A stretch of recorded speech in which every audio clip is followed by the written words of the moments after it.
Welcome back to the deep dive. I hope you are ready to focus because today is going to be intense. Yeah, this one's different. It is. We are not talking about abstract management theory today.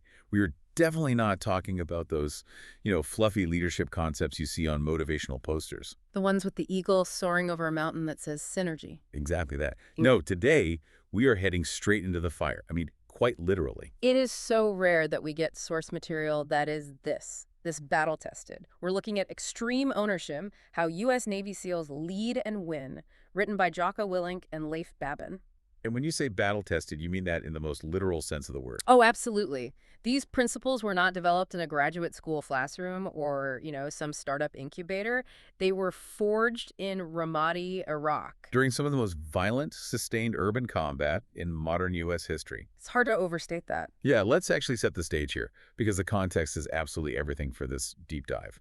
We are talking about Task Unit Bruiser. This is SEAL Team 3. Jocko Willink was the commander of that task unit, and Leif Babin was one of his key platoon commanders. And the setting is the Battle of Ramadi around 2006. For anyone who might not remember the specifics of the Iraq War timeline, you need to understand, Ramadi in 2006 was not a peacekeeping mission. No. It wasn't about waving at locals and handing out candy.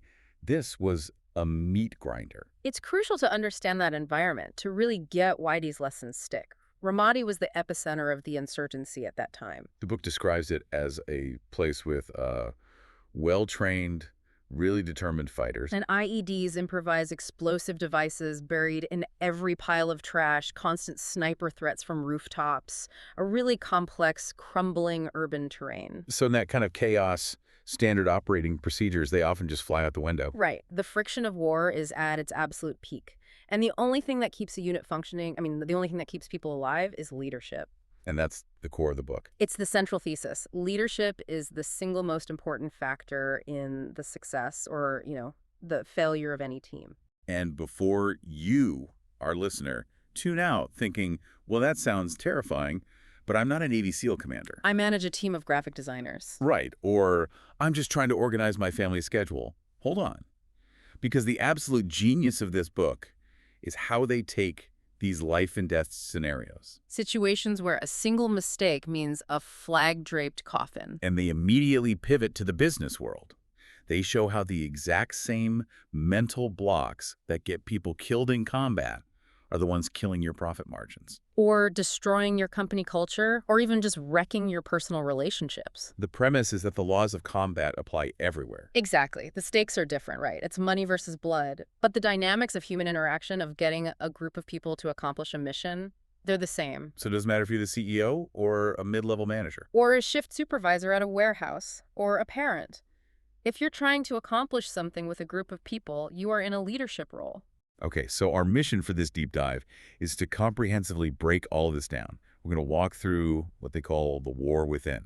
Which is all about the mindset shifts you have to make. Then we'll get into the laws of combat, which are the tactical applications. And finally, how to sustain that victory in the long term. Okay, let's unpack this. We have to start with the title of the book, Extreme Ownership. It's a catchy phrase, but the story behind it it's just gut-wrenching. It is. There was one incident in the book that defines this concept better than anything else. It's the blue-on-blue incident. This is the opening chapter, and honestly, reading the detailed account, it gave me physical anxiety. It's harrowing. Blue-on-blue is military speak for fratricide. Friendly fire. It's the absolute worst-case scenario for any commander. Yeah. You're deployed to protect your brothers in arms. And the idea that you or your unit might be the cause of their harm. It's physically sickening to a leader. It is the ultimate failure. So paint the picture for us. We are in the Malab district in Ramadi. It's early morning. The sun's coming up, but visibility is just terrible.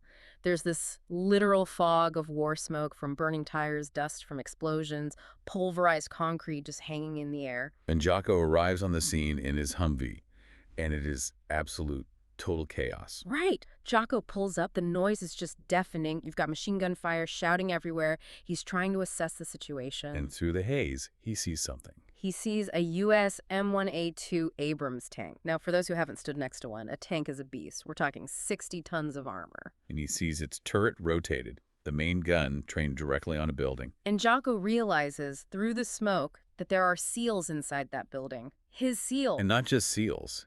He sees the signal. He sees faint red smoke. And red smoke is the universal signal for, I am a friendly, do not shoot. But in the chaos, the tank crew either hadn't identified it correctly or there was just confusion about where the enemy fire was actually coming from. Maybe they thought the smoke was an enemy marker. It's just total confusion. So Jocko runs into the building.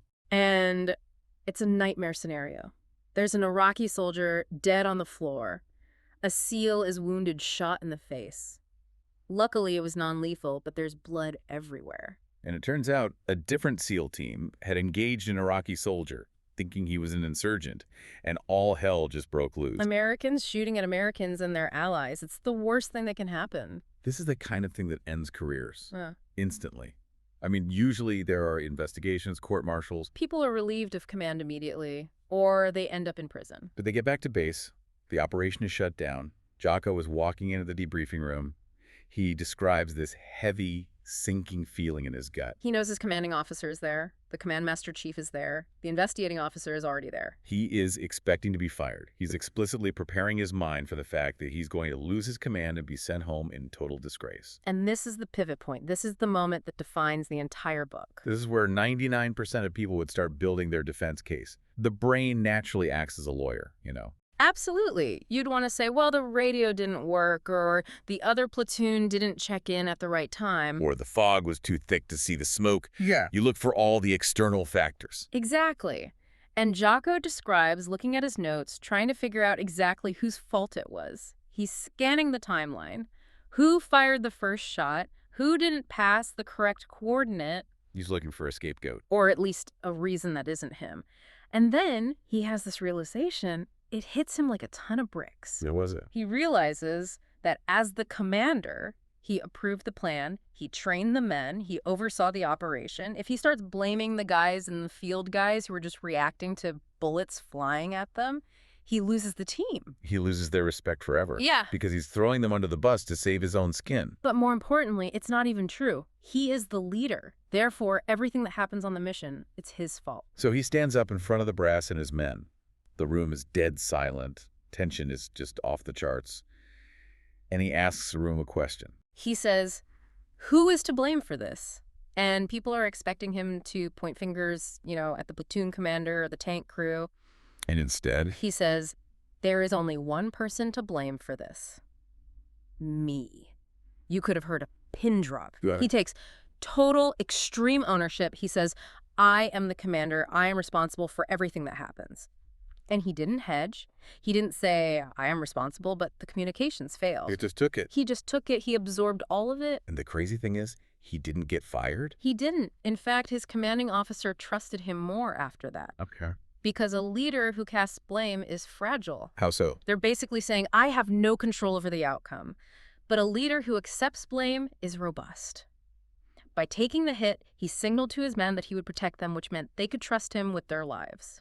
And to his bosses. He signaled to his bosses that he wasn't going to hide from reality. He was going to own the mistake and then fix the procedure so it never, ever happened again. That is such a hard mental shift to make. It's so intuitive to protect your own ego. We are wired to defend ourselves. It's deeply counterintuitive. So let's connect this to the business world. Because Jocko and Leif do this brilliant transition to a VP of manufacturing to show how this works in a regular boardroom. Right, so we leave the dusty streets of Ramadi and enter a corporate boardroom.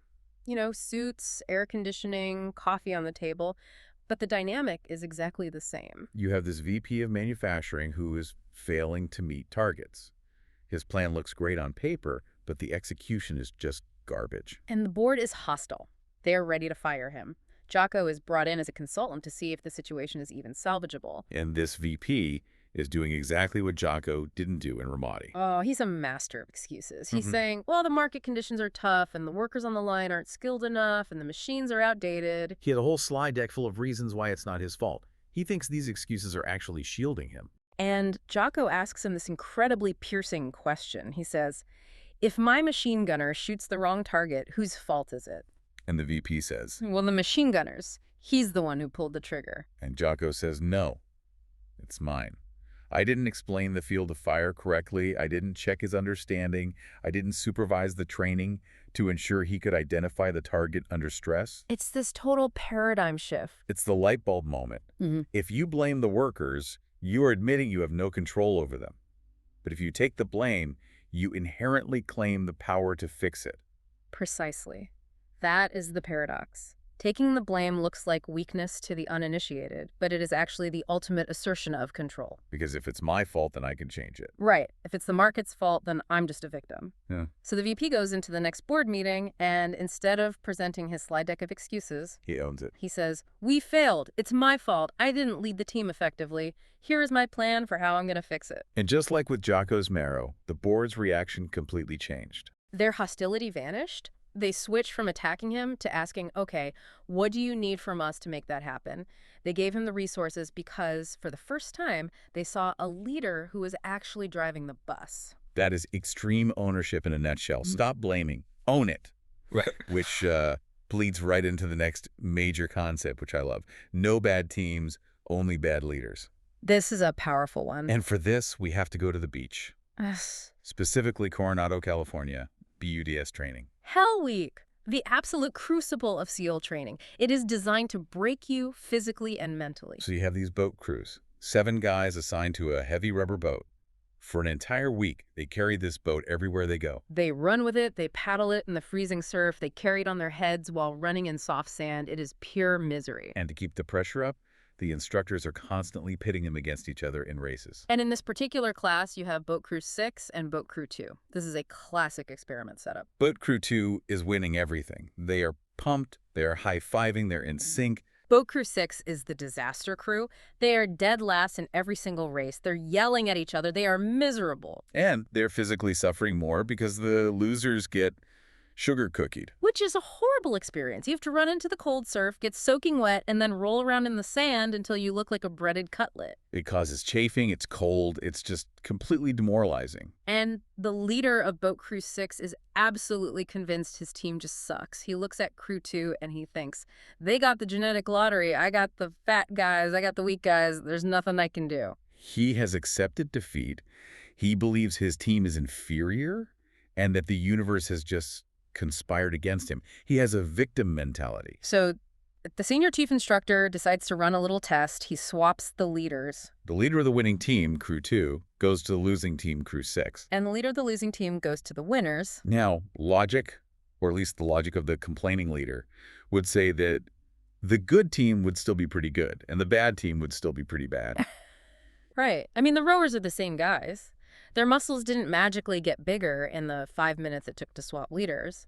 But that's not what happens. What happens? The bad team boat crew, 6 under the new leader, wins the very next race. That's incredible. The same exact guys who were dragging their feet and yelling at each other 5 minutes ago are now winning. How? What did the new guy actually do? Did he have some secret rowing technique? No. It wasn't magic, and it wasn't a secret technique. It was the transfer of belief and standards. The new leader didn't tolerate the bickering. He shut that down immediately. He didn't tolerate the excuses. He showed them they could win. He just projected an attitude of, we are going to win. And the team rose to that expectation. They suddenly realized, oh, we aren't the problem. Our coordination was the problem. Our mindset was the problem. So what happened to the good team that got the bad leader? They didn't completely collapse because they had some good habits built up from their old leader, but they lost their edge. They came in second. Which proves the point. It proves the point perfectly.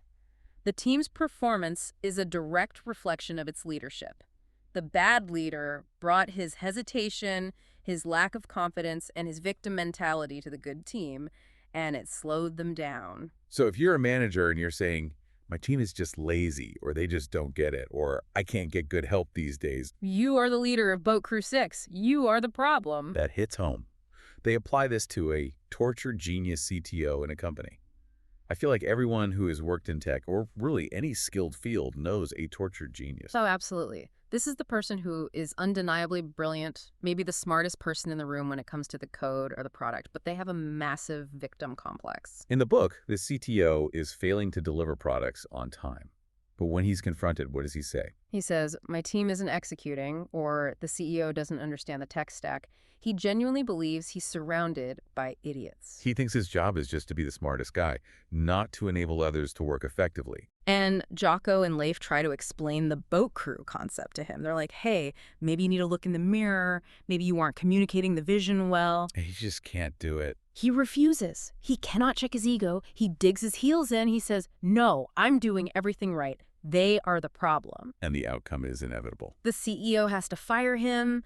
They bring in a new leader, maybe someone less technically brilliant, but with far better leadership skills. Someone who listens, who motivates, who unblocks the team. And suddenly that same team starts delivering. The bad team vanishes because the bad leader is gone.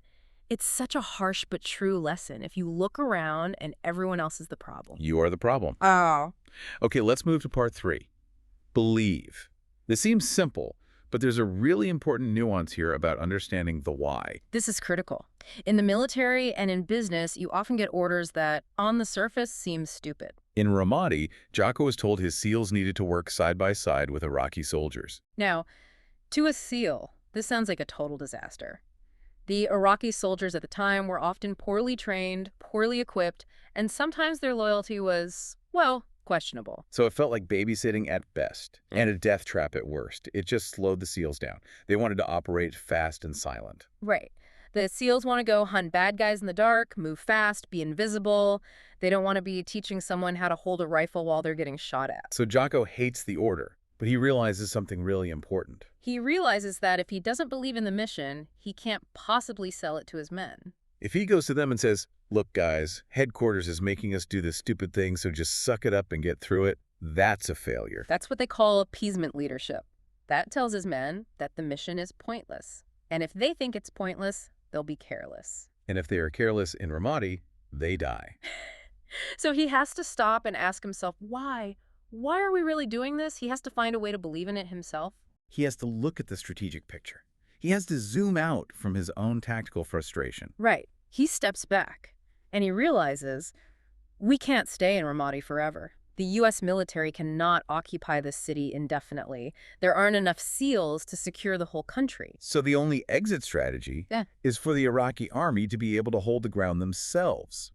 So training them isn't a distraction from the mission, it is the mission. It's the only way to actually win the war and go home. And once he clicks into that why, everything changes for him. He goes to his platoon commanders and he explains it. He doesn't just say, headquarters said so. He says, here is the strategy. We need to hand this city over. The only way we go home is if these guys get good. So our new job is to make them good.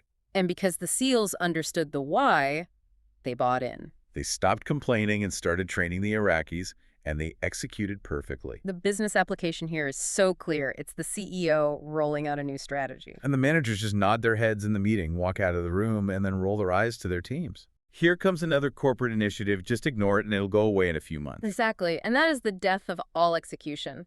If you're a leader and you don't understand why a decision was made, you have a duty to ask. You have to lead up the chain. You have to go to your boss and say, I don't get this. Explain the strategic intent to me.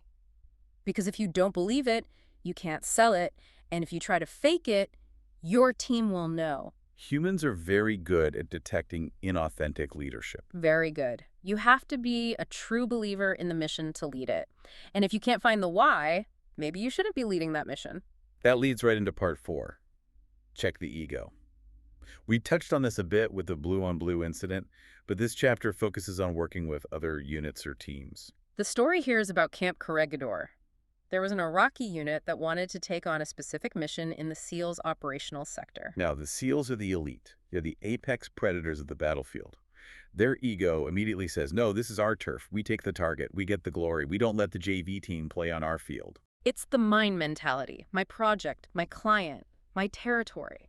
We see this in sales teams constantly. But Jocko has to look past that.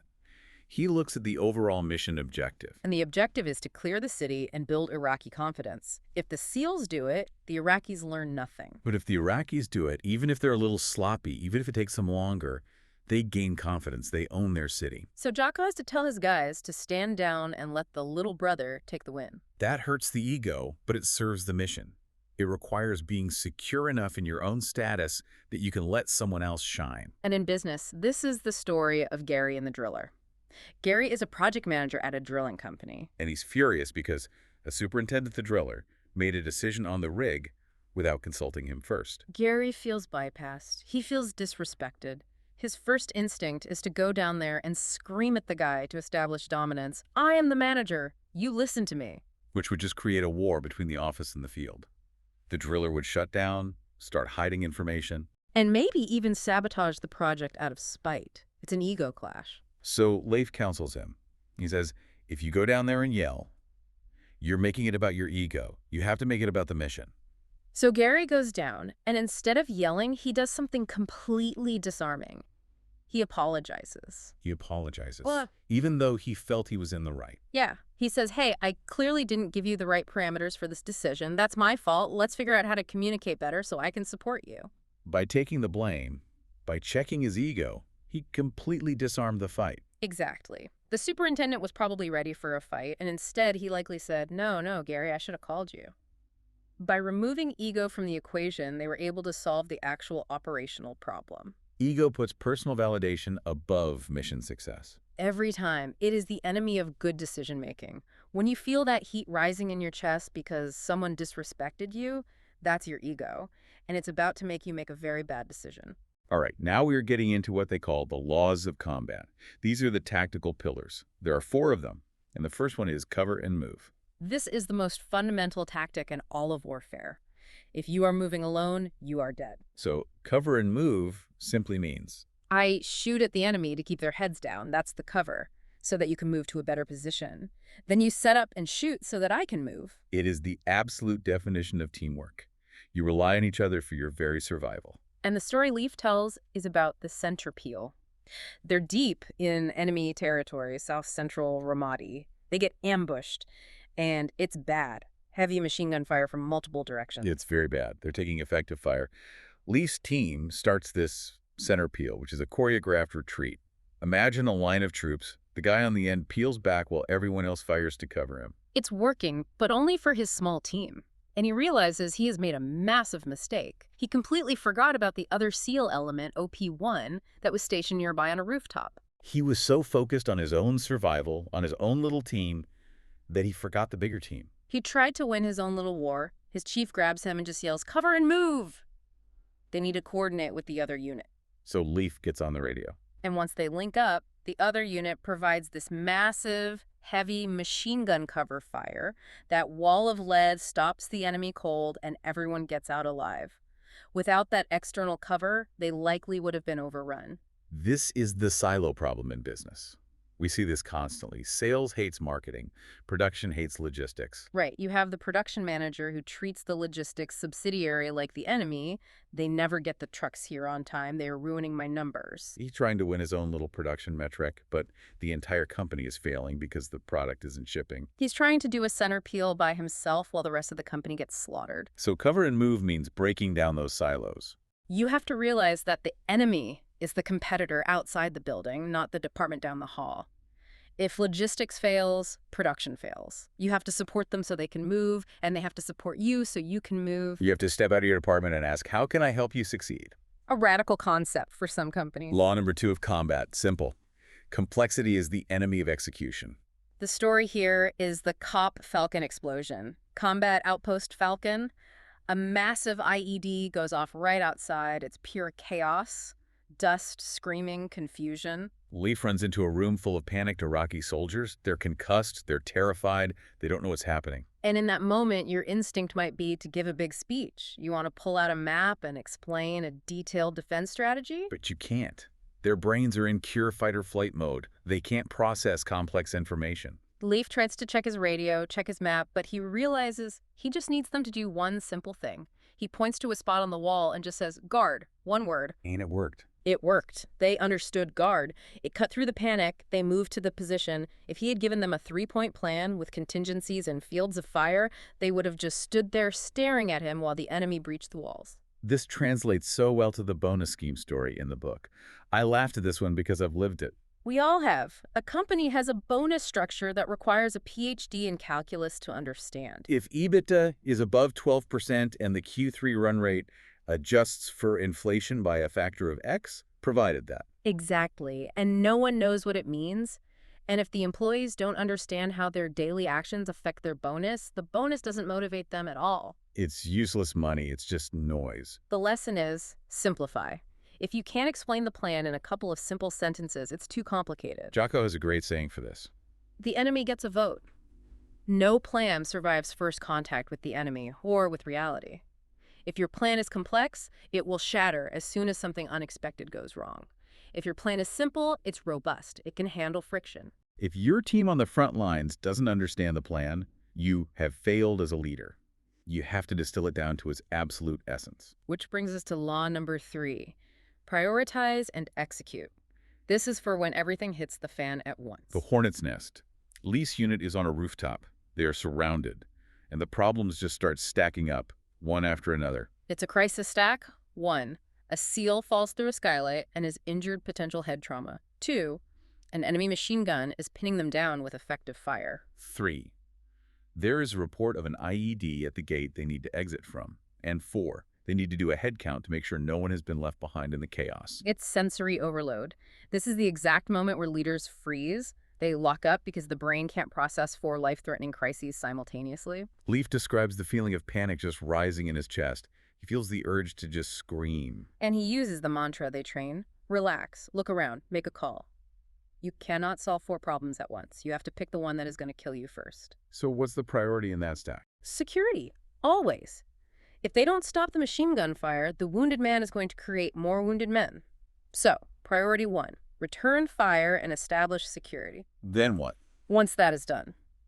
Priority 2, treat the wounded man. Priority 3, get the head count. Priority 4, figure out the exit plan and deal with the IED. You do one thing, then you move to the next. You do not multitask under pressure.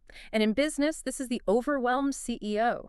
They're trying to launch 5 new products, reorganize the sales team, and move offices all at the same time. And meanwhile, the company is losing money. They are decisively engaged, which is military speak for being unable to move because you're pinned down. They're trying to fight on too many fronts at once, and the advice is stop, detach. What is the one thing that matters right now? Maybe it's cash flow. Probably. So ignore the office move, ignore the new company logo, fix the cash flow. Once that is stable, then you can pick the next target. Prioritize and execute. If you try to do everything, you will accomplish nothing. Okay, the 4th and final law of combat, decentralized command. This is how you scale leadership. Jocko is running a massive operation with 70 snipers spread all across the city. He's in the command center. You cannot possibly tell every single sniper when to shoot or where to move. No way. The situational awareness is with the snipers on the rooftops, not with him looking at a map. If he tries to micromanage 70 guys, he becomes a bottleneck, and people die waiting for his approval. So he has to let go of control. He has to trust his team. He gives them the commander's intent. This is a crucial concept. He says, the goal is to stop insurgents from planting IEDs. The rules of engagement are X, Y, and Z. Go. He trusts them to make the call on how to achieve that intent within those boundaries. And the rule of thumb they use is that a human being can only effectively manage about 6 to 10 people directly. The span of control. Right. It's just the limit of human cognition. If you try to manage 30 people, you will fail. You can't possibly know what they're all doing. They meet a company president who shows them an org chart where 30 people report directly to him. It's a completely flat line. And the president thinks this is a good thing. He says he's accessible. He has an open door policy. But the reality is he's a total choke point. No one can make a decision without his approval. He is swamped with emails and meetings, and his entire team is paralyzed just waiting for him to sign off on small things. The fix is to build teams within teams, create junior leaders, empower them, trust them. You can only trust them if they clearly understand the commander's intent. You can't just say, do whatever you want. You have to say, here is the goal, here are the boundaries, now you decide how to get there. That is decentralized command. It creates speed and agility. Okay, moving into the final section of the book, Sustaining Victory. This starts with planning. Yeah. And I love the contrast here between a fancy PowerPoint and what real planning looks like. A young officer brings Jocko a PowerPoint for a hostage rescue mission. And it's a work of art, aesthetically. It's got clip art, it's got animations, it's got dense paragraphs of text. It looks like a corporate presentation. And Jocko just destroys it. He asks one simple question. Does this help the machine gunner know where to stand? And the answer is no. It's fluff. It's overly complicated and confusing. Real planning isn't about the document. It's about the understanding shared by the team. So Jocko forces them to simplify. But more importantly, he makes the subordinates plan the mission. This is a huge insight. Explain that. Why is that so important? If the boss makes the plan and just hands it down, the team says, okay, we'll try the boss's plan. If it fails, they say, well, the boss's plan sucked. They have no skin in the game. But if they're the ones who make the plan, If the machine gunner picks his own spot on the map, he owns that spot. He wants it to work because it's his plan. Yeah. The leader's job is just to provide the objective and then check their plan to make sure it's safe and meets the goal. it creates massive buy-in. It's like the IKEA effect. If you build it yourself, you value it more. Exactly. Part 10, leading up and down the chain. Leading down is obvious, telling your team what to do. But leading up is trickier. This is essentially managing your boss. Leif really struggles with this in the book. He's in the field, fighting for his life, and headquarters keeps sending him emails asking about beard length and helmet counts. And he thinks they're idiots. Don't they know we're in a war? Why are they bothering me with this administrative nonsense? It's so easy to get resentful of the suits back at corporate or at HQ. They don't understand the reality on the ground. But Jocko corrects him. He gives him a totally different perspective. He says, if headquarters is asking you stupid questions, it's because you aren't telling them enough. It's your fault. You haven't given them the situational awareness they need to feel secure. They're sitting in a room, basically blind, just worrying about you and the mission. So the fix isn't to ignore them or get angry. It's to flood them with information. You have to over-communicate upwards. Send the reports before they ask. Include pictures. Explain why you are doing what you're doing. Once your boss feels informed, they relax, they trust you. And then when you actually need something important, like air support or a bigger budget, they give it to you because they understand the context. You make your boss's job easier, and they will support you. The field manager application here is perfect. The guy out in the oil field who hates the corporate office. He realizes corporate isn't the enemy, they're just blind. He has to be their eyes and ears. He starts inviting them out to the field, sending detailed updates. And suddenly, he gets the resources he needs, he stops blaming them, and started leading them. Part 11. Decisiveness amid uncertainty. This brings us to the legend himself, Chris Kyle, the American sniper. This story is all about the immense pressure of the unknown. Chris Kyle is on Overwatch, looking through his scope. He sees a dark shape in a window. And it looks like an insurgent. But is it? Is it a civilian holding a pipe? Or is it an insurgent with an RPG? The lighting is bad. The intel is incomplete. And he has split seconds to decide. If he waits, a Marine patrol down the street might get blown up. But if he shoots and he's wrong, he goes to Leavenworth for murder. The principle here is that you never, ever have 100% of the information. In combat and in business, the picture is always incomplete. If you wait for certainty, you are too late. Waiting is a decision. I love that line from the book. And usually it's the wrong decision. You have to make the best call you can with the intel you have at that moment. In business, they use the example of firing toxic leaders. You have two managers, let's call them Darla and Jim, who just hate each other. They're toxic. But the CEO is waiting. Well, maybe they'll work it out. Maybe I need more documentation from HR. And meanwhile, the toxicity is poisoning the whole company. Good people are leaving because they can't stand the infighting. The CEO is waiting for a perfect reason to fire them. But the damage is happening right now. You have to be decisive. Make the call. Fire them or separate them. Inaction is a form of failure. Leaders are paid to make the hard calls in the gray areas. Finally, part 12. Discipline equals freedom. This is Jocko's personal mantra. It sounds like a contradiction. It does. It's what they later call the dichotomy of leadership. How can discipline, which is all about strict rules and structure, create freedom? Think about your morning routine.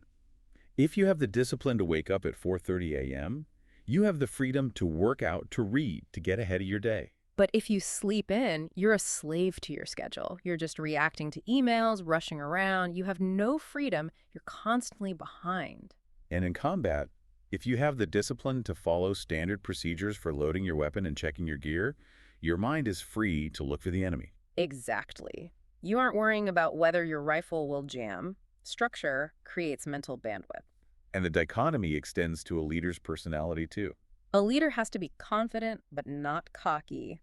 Aggressive, but not reckless. Close to the troops, but not so close that they can't discipline them when needed. You have to walk that fine line. The too loyal CEO is the example they use here. Andy, the CEO, loves his guy Mike. They've been working together for years. But Mike is failing. He's not performing. And Andy won't fire him because he's loyal to Mike. But Jocko points out the hard truth. By being loyal to Mike, you are being disloyal to the other 1,000 employees whose jobs are at risk if a company goes under because Mike isn't performing. True discipline is doing the hard thing for the good of the entire team. It's about the mission, not just one individual relationship. Wow. We have covered a lot of ground. From the dust of Ramadi to the boardrooms of America, from blue on blue to the dichotomy of leadership. And it all comes back to that one core truth: extreme ownership. When things go wrong, don't look out the window for someone or something to blame. Look in the mirror. That's it. That's the entire takeaway. If you're listening to this, pick one problem in your life right now. Maybe it's a project at work. Maybe it's a relationship at home. Stop asking why the other person is messing up. Ask what you haven't done. Have you explained the why? Have you kept the plan simple? Have you checked your ego? Have you provided cover and move? Own it. Fix it. Lead. That's it for this deep dive. Go out there and take ownership. We'll see you next time.